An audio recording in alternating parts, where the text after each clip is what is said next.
Hiya, I'm Jasmine at Safe Lock Systems, and this video shows the process for replacing a damaged GARD 700 series keypad. Given that the 700 series lock and keypad are paired together, it's not possible to just connect a new keypad. The system will return an error message. So an installation process needs to be followed using the new keypad and requires a valid master code or a manager code or a user code. In this video, I'll try to emulate a situation where the keypad has been damaged and it's therefore not possible to enter a code and open the safe. If there is still some cable available through the cable hole, a new keypad can be connected, but it must be the same model as the existing keypad. We have a device called an emergency keypad terminal connector, which is available to purchase from our online store, but the principle is simply to match the coloured cables, which can be done by twisting the cable cords together.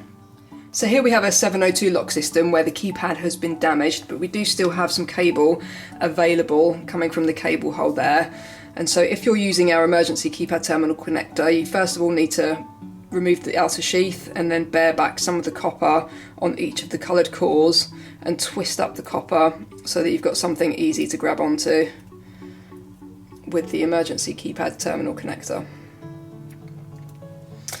So it's literally just a case of matching up the colours. It's quite a fiddly job, so hopefully I'll do that nice and quickly.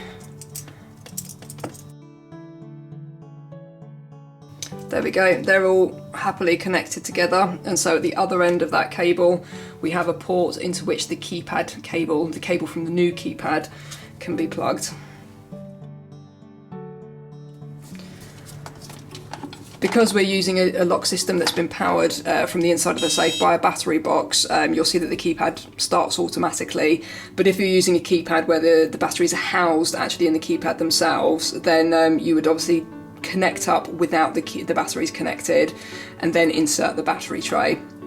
So you just saw the error message occur there, but I'm going to make it happen again. So you press any key and straight away you get that low beep and the red and green flashing to tell you, I'm not the keypad that was installed with this lock, therefore you need to do something, it's not going to work. So whilst that's flashing, I'm going to enter the command, which is #32,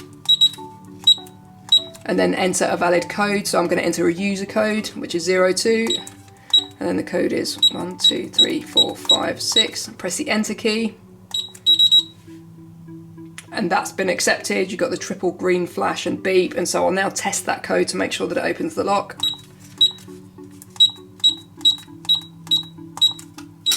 And it does, and that's all finished, the procedure's complete. So we would suggest that if that keypad's staying there permanently, it would be an idea to set the date and time with the master or manager code, and also set the DST status. That just retains the integrity of the audit to make sure that that's all still correct. So here's the same process using a 703 lock that's got a display, so the same is true of the 704 and the 705. It's a little bit easier because you can see what you're doing, the screen tells you what steps you need to take. Also in this case we're actually going to be using a standard keypad, and you can see there that I've removed the battery tray so that we can connect everything up without power for the moment. I will skip the laborious connection of the emergency keypad terminal connector, so we can just go ahead and plug that keypad into the port.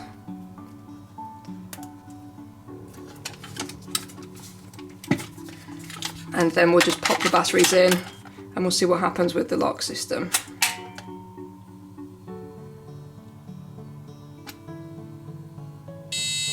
So straight away it's giving you the error message and saying must reinstall entry, press any key. So it asks you to put in a code. I'll use a user code again.